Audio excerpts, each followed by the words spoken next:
Hola, ¿qué tal? Somos el equipo número 5 y hablaremos sobre los instrumentos jurídicos internacionales para la justicia de los adolescentes. En este primer punto hablaremos sobre la Convención sobre los Derechos de los Niños.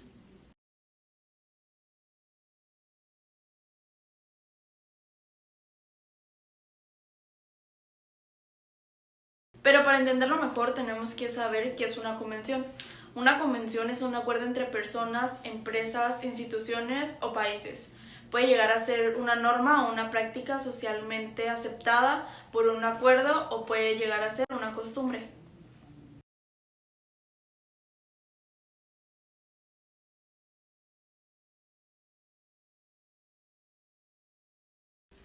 Los derechos de la infancia están plenamente estipulados en la Convención sobre los Derechos del Niño.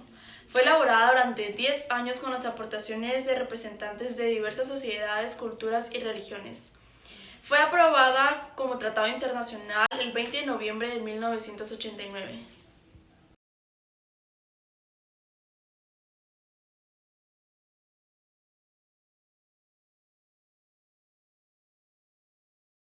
La Convención sobre los Derechos del Niño era necesaria porque aun cuando muchos países tenían leyes que protegían los derechos de la infancia, había muchos que no las respetaban y esto significaba con frecuencia pobreza, acceso desigual a la educación o abandono.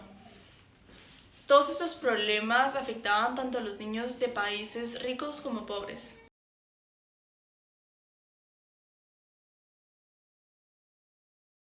Para terminar, tenemos que saber cuál es la misión de UNICEF. UNICEF es el Fondo de las Naciones Unidas para la Infancia, que consiste en proteger los derechos de los niños y niñas para contribuir a resolver sus necesidades básicas y ampliar sus oportunidades con el fin de que alcancen su pleno potencial. Buenas tardes, mi nombre es García Casas Marioxel y yo les voy a hablar brevemente sobre algunas reglas que ofrecen las Naciones Unidas para la administración de la justicia de menores. Empezaremos partiendo por la regla número 1, la cual nos habla de las orientaciones fundamentales.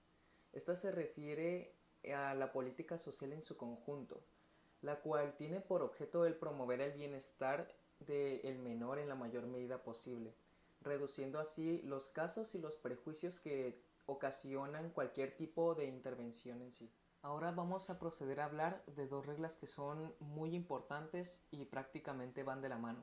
Estas son la regla 2 y la 4. Vamos a proceder a darles lectura para tener una mayor comprensión de estas. Número 2. Alcance de las reglas y definiciones utilizadas. 2.1. Las reglas mínimas que se enuncien a continuación se aplicarán a menores delincuentes con imparcialidad, sin distinción alguna de, por ejemplo, raza, color, sexo, idioma, religión, etcétera, etcétera. Esto básicamente es para decirnos que no hay un racismo como tal en estas reglas. Si eres menor de edad, se te van a aplicar. 2.2. Para los fines de las presentes reglas, los Estados miembros aplicarán las definiciones siguientes en forma compatible con sus respectivos sistemas y conceptos jurídicos. Esto es lo más importante de esta regla. A. Menor es todo niño o joven. Delito es todo comportamiento, acción u omisión penado por la ley con arreglo al sistema jurídico del que se trate. Y C. Menor delincuente es todo niño o joven al que se le ha imputado la comisión de un delito o se le ha considerado culpable de la comisión de un delito. Esto es lo que va de la mano con la regla número 4, porque aquí nos está dando el concepto de menor de edad, menor delincuente. Ahora nos queda la duda de, pues, ¿qué es un menor de edad? ¿No? ¿A qué edad dejas de ser menor de edad, sobre todo? Bueno, considerando aquí en México, el menor de edad es el menor de 18 años. Pero la regla número 4 nos explica lo que es la mayoría de edad, el por qué es a los 18 años aquí o por qué en otros lugares es a los 21 años, etcétera, ¿no? Número 4. Mayoría de edad penal. 4.1.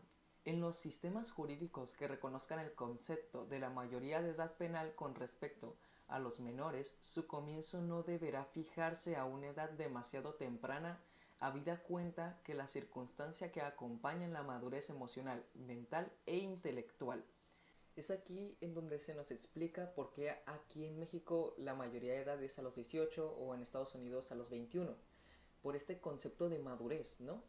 porque todos sabemos que un niño de 10 años no piensa igual que un niño de 16. Vamos a hablar sobre la privación de la libertad para el adolescente. Se entiende por privación de libertad a la detención o confinamiento durante el cual el menor no podrá salir por voluntad propia. Este siempre debe regirse bajo ciertos principios. Debe ser utilizada como último recurso o solo en casos excepcionales. Debe aplicarse conforme al derecho internacional y también deberá facilitarse la visita de familiares como el estudio y la salud. Se deberá prever acuerdos para reinsertar al menor a la sociedad. Como ya lo mencionamos, esto debe ser utilizado como último recurso. Las Naciones Unidas tienen normas relativas a este tema, pero los centros destinados a cumplir con estas medidas cautelares deberán cumplir ciertos requisitos para velar por el bienestar y la dignidad del menor. Un inspector puede visitar al menor sin previo aviso y jamás se le deberá denegar la entrada. Para asegurarse de que no se viole ningún derecho del menor. En caso de algún traslado, el vehículo donde va a estar el menor deberá contar con luz y ventilación. En ningún momento se podrá someter al menor a algún tipo de humillación o denigración. En caso de que los detenidos sean varios menores, estos deberán permanecer siempre unidos en caso de que sea estrictamente necesario separarlos. El menor podrá realizar cualquier tipo de actividad religiosa en caso de quererlo, tampoco se le puede obligar. Además de contar con atención médica las 24 horas y exámenes médicos después de cumplir con su prevención de libertad para descartar daños físicos o psicológicos durante el confinamiento.